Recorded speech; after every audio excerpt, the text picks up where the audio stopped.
Nachdem mich so viele gefragt haben, wann geht's dann endlich los, wo geht's hin, wie geht es, wann kommst du wieder, mache ich dazu jetzt noch ein Video. Losgehen dort das Ganze am 20. Juli, außer es regnet wie Weltuntergang. Die Reise wird wohl vielleicht bis November dauern, vielleicht Dezember, keine Ahnung, vielleicht früher, vielleicht Panne, vielleicht ADAC Plus Mitgliedschaft notwendig.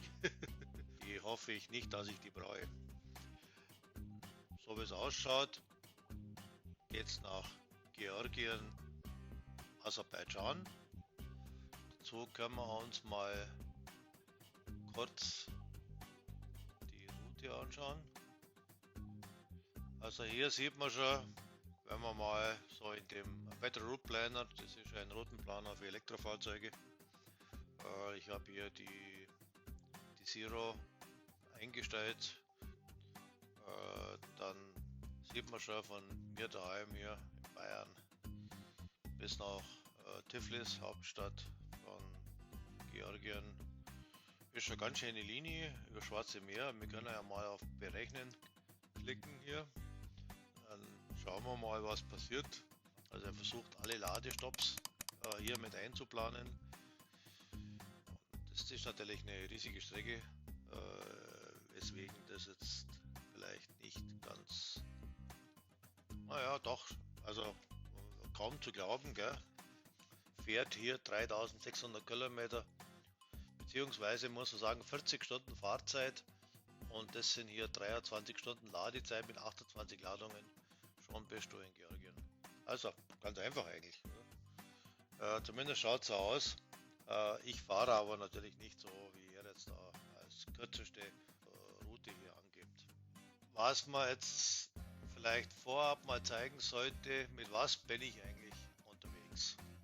Also das ist sozusagen meine Zero, so schaut die aus, zumindest wenn sie neu ist. Eigentlich ein schönes Moped, gell? Ist natürlich bei mir dann voll bepackt und beladen. Also es ist ganz simpel, ich komme mit meiner Normalfahrlandstraße 150 Kilometer und die Ladezeit ist dann ungefähr 50 bis 90 Minuten. Jetzt schauen wir mal, wie das ausschaut, wenn man die ganze Route mal in Google Maps anschauen würde. Hola. Das sind natürlich jetzt schon so eine maximal ausgearbeitete Tour. Gell? Es sind 14.000 Kilometer insgesamt. Und wenn man da jetzt hier so reinzoomt, der nimmt halt jetzt hier einfach die kürzeste Strecke.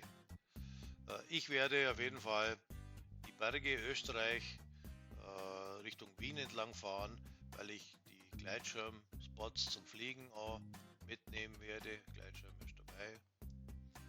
Bei mir wird es dann auch über Ungarn gehen.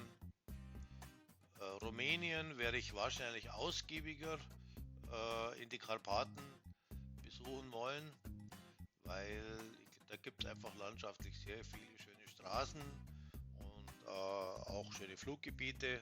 Also viel Natur, es gibt viel zum Sehen. Und ja, beim Dracula muss ich natürlich auch vorbeischauen, logisch. Und dann geht's ja grob Bulgarien runter, klar. Istanbul, da gucken wir mal, mit meinen Ex-Arbeitskollegen noch treffen werde. Ich werde aber dann nicht hier in die Berge fahren, weiß ich noch nicht. Wahrscheinlich direkt am Schwarzen Meer, habe ich gehört, sei klimatisch August ein bisschen angenehmer. Da geht es vom Schwarzen Meer immer entlang und so weiter bis nach Georgien und dann nach Tiflis, wobei ich natürlich ich will auch nach Ust-Guli hier hoch, in Kaukasus.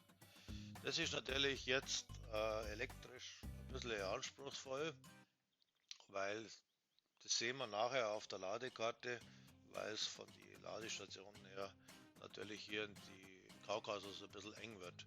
Da werden wir halt auf normale Steckdose im Hotel oder im Airbnb zurückgreifen müssen. Nach Georgien äh, muss man mal gucken. Der Plan ist eventuell, weil Aserbaidschan ist eigentlich ziemlich klein, mal einmal das Kaspische Meer sehen, gell? Nach Tiflis, noch nach Baku. Das wäre doch was. Und dann eigentlich einen ähnlichen Weg zurück, also über Georgien zurück, über den Wansee, ganz wichtig, natürlich hier nach Öli-Denis, zum Gleitschirmfliegen, Babadag, da war ich schon lange nicht mehr. Da habe ich mal wieder richtig Bock drauf. Gleitschirm schon dabei. Also das wird bestimmt cool. Also ich sehe mal ja, schöne Bucht. Ja und so weiter. Richtung Marmara-Meer. Da hoch ist Esmir. Und da vielleicht mit Fähre nach Griechenland. Italien rüber. Vielleicht Tunesien, vielleicht nicht. Und dann sehen wir ja mal schon Oktober, November oder so, wie weit es geht. Vielleicht doch wieder nach Hause irgendwann mal. Genau. Jetzt schauen wir uns mal kurz an, wie wird das ausschauen mit dem Laden. Bei 150 Kilometer Reichweite ist eigentlich gar nichts. Da gibt es jetzt mehrere Möglichkeiten. Nehmen wir mal einfach mal die Karte hier, das PlugShare. Da ist so. Also jetzt zeigt er nur die Ladesäulen an, die wo ich mit meinem Motorrad auch benutzen kann. Und wie man sieht, schaut das so schlecht nicht aus. Jede Menge, außer vielleicht in Deutschland, das ist ein bisschen weniger. Komischerweise sind wir aber so fortschrittlich, aber es sind anscheinend doch in Ungarn, Entschuldigung, in Rumänien, natürlich Ungarn, Rumänien, Bulgarien, Türkei, äußerst ergiebig Ladesäulen da. Also ist überhaupt kein großes Problem, sage ich jetzt einfach mal, weil Reichweite, klar, man muss immer ein bisschen planen, aber das sollte kein Thema nicht sein, nachdem ja auch jede Haushaltssteckdose geht. Und wie man sieht, auch Türkei ist elektrofahrzeugmäßig eigentlich ein Schlaraffenland. Da gibt es mit Sicherheit mehr Ladesäulen wie Tankstellen. Und Georgien dann, die sind auch nicht ganz so schlecht aufgestellt, aber wie gesagt, oben im Nationalpark, da wird es dann ein bisschen schwieriger, Uskuli oben und so. Da gibt es eigentlich nichts, aber ja, da werden wir halt dann Hotel, Airbnb, privat, Tankstelle, Leute fragen. Ja, da macht man halt eine Übernachtung mehr und geht schwimmen oder spazieren. Und dann nach Baku rüber wird es dann schwieriger ein bisschen. Da wird man einfach auf die Hotels oder sonst was zurückgreifen müssen und dann einmal auch eine oder zwei Übernachtungen einplanen, wenn man nach Baku fährt. Wie gesagt, ich werde nicht verfolgt, ich habe Zeit. Die Welt ist eine Kugel mit vielen Ladesäulen. Was ich hier noch kurz zeigen mag, nicht, das ist, also sogar in Tunesien wird es Ladesäulen geben und natürlich in Marokko sowieso, die sind ganz gut aufgestellt. Von daher kommt man quasi auch mit dieser kurzen Reichweite überall hin. Man braucht nur Zeit, aber die habe ich ja jetzt. Genau. Also dann, ich würde mich freuen, wenn ihr mich begleitet hier auf YouTube. Lasst halt ein Abo da, dann seid ihr immer rechtzeitig informiert. Und wenn ihr Fragen habt, Fragen. Bis dann. Ciao.